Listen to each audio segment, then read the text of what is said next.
Good morning from Panhandle Outdoors, America's only daily outdoor TV show. Your source for fishing, hunting, and information for folks who enjoy the great outdoors. Now sit back, relax. It's Panhandle Outdoors. Good morning, folks. Welcome to Panhandle Outdoors. I'm Winston Chester. I'm glad you're here this morning. Got a great show lined up. Special guest because we're in Studio B. So here we go to our weather. We have in Chamber of Commerce weather all week. I mean, what a beautiful week to have a spring break if you have it. If not, next week will be another good week. Might have a little bit of rain next week, but let's move on. High today, 72, low 56. Water temperature is 63, and I'm going to talk a little bit later. I'm going to show you some Spanish mackerel pictures. It's going to be scary because they caught them at 63 degrees, but we're going to talk about that later. After let's go to Bluntstown, 15.8 is still high. The Choctaw at Caryville, 10.1, and it's dropping out a little bit. The Choctaw is going to be beautiful this weekend. Tide chart brought to us by Kent Forest Lawn right here on 23rd Street. Low tide at 5:12 this morning. High tide at 7:38. And if you can catch that incoming tide, it's going to be a strong incoming tide. It'll be bringing those Spanish right through the pass. Our wind will be coming out of east, southeast at 6. And like I said, the water temperature is right at 63 degrees, so it's going to be going up next day or two. Take a break. We'll be right back with our guest. Welcome back, and welcome to our buddy, Daniel Cole. Good How's morning, it going buddy. this morning? We can't shake hands. I'll We've shake had our hands. I'm shot. not scared. Okay. I got in the habit of doing this. But listen, what you been up to? Just working a lot. Well, okay, your quail hunt is, last time we talked about quail hunt, it's pretty well wrapped up. Yeah, pretty much. Yeah. Where we were going and everything, that's over with. But it was probably the most fun first couple months of this year being involved with that so heavily that I've had in quite a while. I love it. I'm so glad you got to do some of that. That is a lot of fun. It's very addictive. So weather warms up and you have to start getting busy? Well, yeah, we're very busy. We're in some days having to double and triple book to keep up with our influx. But that's all about our great viewers. I mean, thank y'all very much. I know. Y'all have been wonderful to us. Thank y'all. We've been blessed all around with everything about this show. And have you started fishing yet? I went yesterday, and the water was. I could say the water was too cold. I mean, I know in the holes we should have been able to pick up some redfish and probably some specks, but we didn't do anything yesterday. But I actually set out to go sheephead fishing because they've been tearing them up on the jetties, but they were actually extending the jetties yesterday, so it was a bad time to do that too. A viewer was telling me they're working out there on the jetty. They got a barge out there, so what's going on? Well, they've got a crane out there. We took a sea trial yesterday right by it, and they're just sitting there extending the east side of the past jetty out further. Which they needed to, because for the longest time, some of the rocks had fell down in the storm that were just submerged. I'm really surprised we haven't had more boat damages there. I hadn't thought about that. But when you go over them, they'll spook you in the clear water. You can see them all of a sudden, and I've done that myself several times. So I know knock others a foot off a motor in a heartbeat, won't it? Or knock a hole in the boat. Knock a hole in the boat? I hadn't thought about that, but one of the viewers let us know. So how long do you think they'll be out there?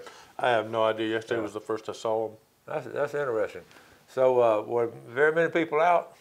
No, it was really quiet, and I wish I'd have known now what you know now. Because I know I'm on the next segment. Because I love that. I love Spanish fishing more than anything. It sneaked up on us. I don't know. I've never seen them in that cold. 63 degrees is what it said it was on my machine. Next segment, I'm going to show you some pictures and read you some emails of some other viewers that got out there. Right. It goes back as outdoorsman. You know this, hunting and fishing. You don't know unless you go. Unless you go.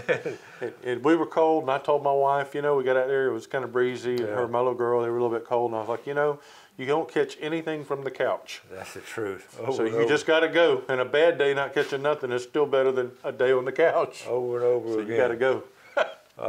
Well, on the boats now, you've been already doing your boats. You already started a lot of them. Yeah. And you do them for brokers, you do them for individuals, you just do them for the whole gamut. I'm blessed to do them for a lot of our captains. Yeah. Our commercial fishermen. We've been able to help several of our, I call them our founding families because they really built Bay County. You get into the Raffields and you get into, other families who've been here, Andersons for years, doing this. And so we're very blessed to take care of them. And I will say this, the insurance companies are being extremely unfair to them because there's a lot of people just fighting to even have insurance, which they have to work. And it makes me sick what they're doing. So anything we can do to help you, if you're in that situation, your insurance canceled, they're telling you you've got to have a survey or whatever, please let us know. We're definitely doing everything we can to help as best we can to, get you what you need, get you covered. And when we do a survey, because of our accolades and our all of our certifications, insurance companies don't go head to head with us. You get your insurance. So if you need it, let us know. We'll be glad to help you too. I hate to see that, but I heard it over and over, not just with boats, but with houses and all that. A lot of times, insurance companies, just like a bully, they just gonna keep going. And on the other hand, to credit them, some of us have been treated good. I mean, but in general, there have been some bad situations I heard. Well, it's unfortunate that the larger companies, because of the expense to run larger companies, a lot of your little guys look for a deal. And who knows where that deal comes from. They may have a company that's like a shell corp here that's run out of the U.S., but it may be based out of the Bahamas, Virgin Islands, Great Britain, who knows. And it's so easy for them to cut the umbilical cord when they don't want to pay out. So that's how it works then, right there. That's how it works. So if you can, pay a little more for what you know is an American-based company. Good point. But right now, I mean, there's probably only 10% of the underwriters writing that were even 2 years ago in our area. Well, what's their reasoning for not doing it? Because, I mean... Well, if you want it in short, they like taking your money, but they don't like giving it back. After the storm, it was a mass exodus out of the U.S. to go back where they came from. A lot of these places, these companies, we're not naming them by name, but a lot of people could probably guess them. And it's sad because brokerages that handle insurance, like we have several we deal with in South Florida, they just represent and they do a good job of finding the best deal for their patrons, and unfortunately they don't have anything to offer now. It's like it's just been pulled out from under them as well. So. Yeah, most people don't think about that angle right there, how it works like that. That's interesting. Well, okay, we're gonna take a break. I'm gonna come back. I want to show you some of those Spanish mackerel that were caught. Daniel went out there. He was fishing for redfish, but the Spanish were swimming around his boat. I know. All right, we'll be right back. Okay, welcome back. This is our good buddy Daniel Cole, the expert in your boat appraisals and all. But before we get back to Daniel, I got a couple of pictures I want to show you. I know some of you folks are looking today for the bass fishing tournament we had this past weekend up there at Lake Seminole at Sneed's. That video will be on Friday. We've got well, actually, Gail had a tooth pull, so she didn't have time she didn't feel like editing it, so we're going to do that video. But I did want to show you one picture from it. Colby Dutton, senior there at Moser. I want to read you what he said. And this is a great attitude, Dan. You see the nice fish he caught, but this is how fishing goes. The first picture on the left is from a practice. He caught it on that Friday. I talked to him up there at Sneed's. Friday, he caught 30 pounds practice fishing, 30 pounds of bass. All right, then the fish he's holding today was 5.8. The second picture today, I caught 4. It's crazy, but this is fishing day. You can go from catching 6-pounders on Friday to the next day he got skunked. Now, ain't that something? But listen, and all because of that cold front that came through this past weekend. But here's my favorite part of the whole statement. With all that being said, I had fun and learned a lot, which is all that matters. Pray hard, fish hard. That's his motto. So good job, Colby Dutton. We'll get that video coming up. A nice young man. Yes, sir. Okay. Chris Llewellyn sent this into Panama City fishing. He caught Spanish. 62 degrees yesterday on Monday. He caught a limit in 2 hours, okay? And then how about our Buddy West from St. Andrews. We got 20. Buddy got 20. If Buddy West got 20, we can get 40, I know. But now, good job, Buddy West. Coming the long line of folks. How about now, this is coming down here, over here in East Bay. Our viewer up in Memphis, Tennessee, they're down on spring break. Hey, Coach Chester, Wallace Keeler caught this 24-inch redfish in East Bay yesterday. Nice redfish right there. Good job, Wallace. Thank you, Rob, for sending that, sharing it. I need to take him with me. I'm telling you. You can teach me what I'm doing wrong.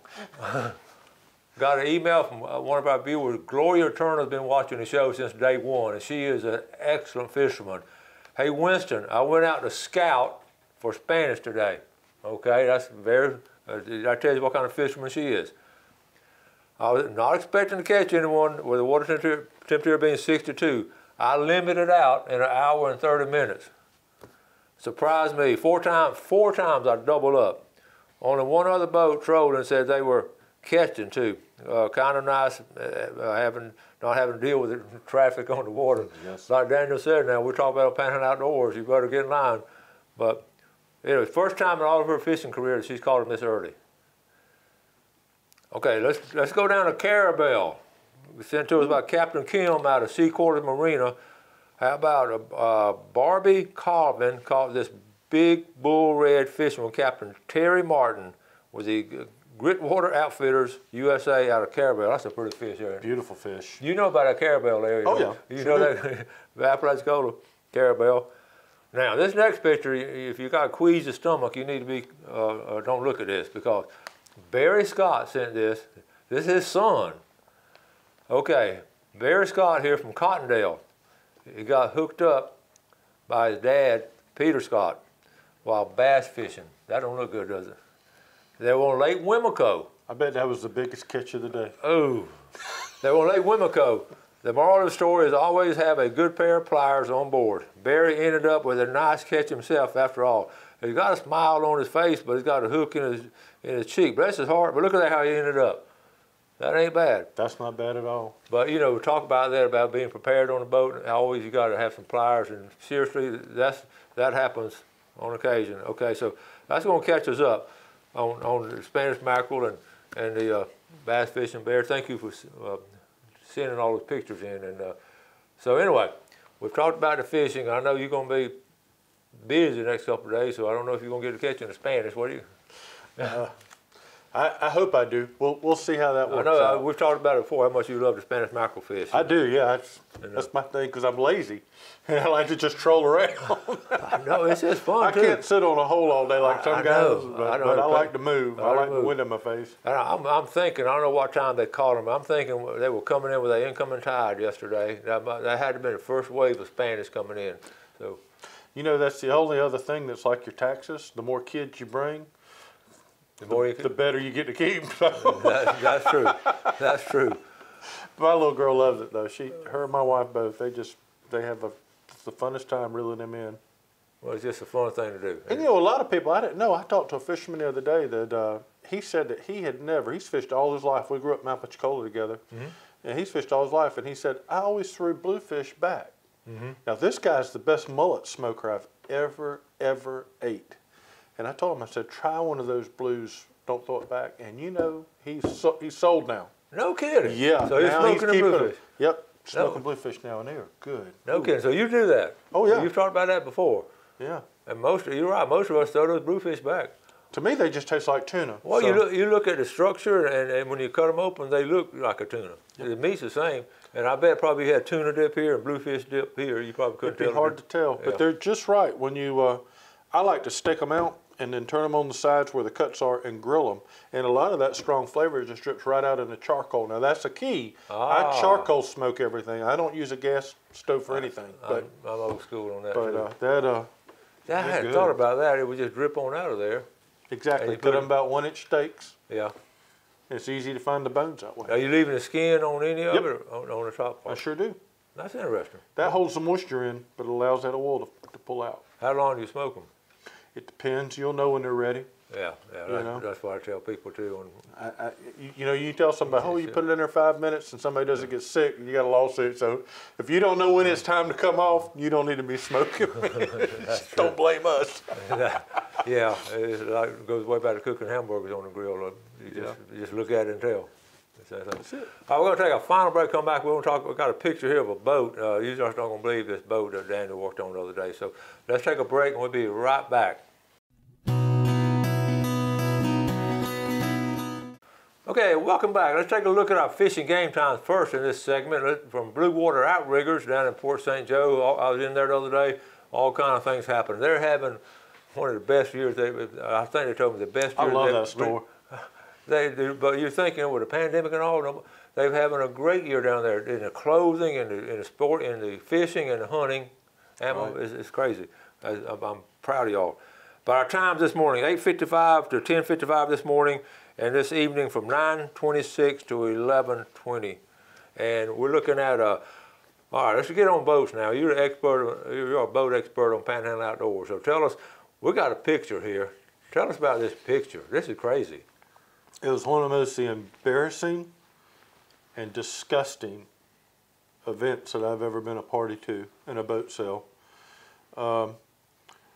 And I'm sure they'll be able to see the picture, but yeah. This was out of a local brokerage in Panama City. We're not going to name any names, not tell you what kind of boat it is, but the ladder had been damaged on the aft end at the swim platform. And so, and I'm looking down at the pictures while I'm looking down. But yeah.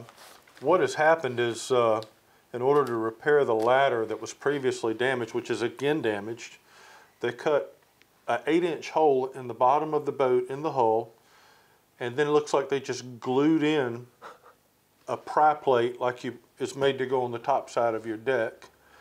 And then they ran 3 wood screws into the hole with 2 different size washers to hold the small head of the screw to hold that plate in against any reverse pressure. And it's only like a 1/4 inch of the plate, or the actual washers actually covering the edge of that plate. If this boat slams, if this boat gets hit in the corner by another boat, if this boat piles up on a piling, this is going to pop out and it's going to get somebody hurt or killed. I, of course, for my client, found it. It's in a very difficult place to see because it's encased in between the rungs of the ladder where it's folded up underneath the boat. And Winston's going to show you all this picture. You'll see just how absurd this really is. But the more I thought about this, the more furious I got. Mm-hmm. And the sad thing is this boat, to my knowledge, has sold. It was surveyed by another local surveyor who didn't catch this, and the boat's down in South Florida somewhere now. I have no way of tracking it or knowing. I would love to have an opportunity to talk to the new owner. But this is the kind of stuff that will get somebody killed. It's not an industry standard repair. It's not even an industry standard fix. It is the most half rear-ended attempt at trying to make something work that I've ever seen. And I've seen a lot of junk in my time as a marine surveyor, but I'm really mad about this. Well, I you know, you were telling me about it before we started doing the show, and I was in shock almost. How in the world somebody repair a boat by putting a hole in and putting that on it? It's not common sense. And so, you know, when people look at this, and typically the people who end up buying this boat are the least savvy. Yeah. They're the least boat smart. And they're the one that'll call you on the phone and say, well, I got a guy that'll do it $2 a foot cheaper. Yeah. Well, there's a reason why we have so many certifications. We spend so much time schooling, so much time learning, and why we cover such a wide swath of area. No one in northern Florida even comes close to the certifications we have and the accolades we have as certified hull and machinery surveyors, certified through NAMS, not SAMS. So. When I saw this and then I found that it had been surveyed and was actually gone, it made me want to retch. Oh man, I tell you. Because some family is going to enjoy this boat. Well, even if they're just tied up somewhere like an area like Crab Island or like we have here, Shell Island, and someone bumps that corner. Well, bump it or hit away. That plate's going to come out and you're going to have an 8-inch induction of water flood that boat. So I hope they're somewhere shallow when they have time to get off because when that does go, it's going to go big. So you'll see stuff like that, and that just shocks you. In general, though, you don't see that. No, that's blatant. But, blatant, yeah. But you know, we see a lot of dumb stuff and a lot of people cutting corners. But you know, the point is, you know, a boat in the $100,000 range, you know, if you don't want to pay full price for a good surveyor, this is the kind of stuff you're going to end up with. Yeah. So, quickly, what are some other big problems you're seeing now? Like transoms or anything? What do you see about you know, our old nemesis we run with all the time. I actually, we're doing a really large, it's a catamaran hull. It's an aluminum boat, and I can't say who it's for because it belongs to a relatively local college. Okay. And but they just let the zincs go so long that it started showing up in the welds on the boat. They're getting it all cleaned up and they're fixing it now, and everything's fixed up. But I was shocked when I went that the captain had no idea. You know, they're not really, well, what causes that? So it ends up, we teach about a 2-hour class on straight current corrosion.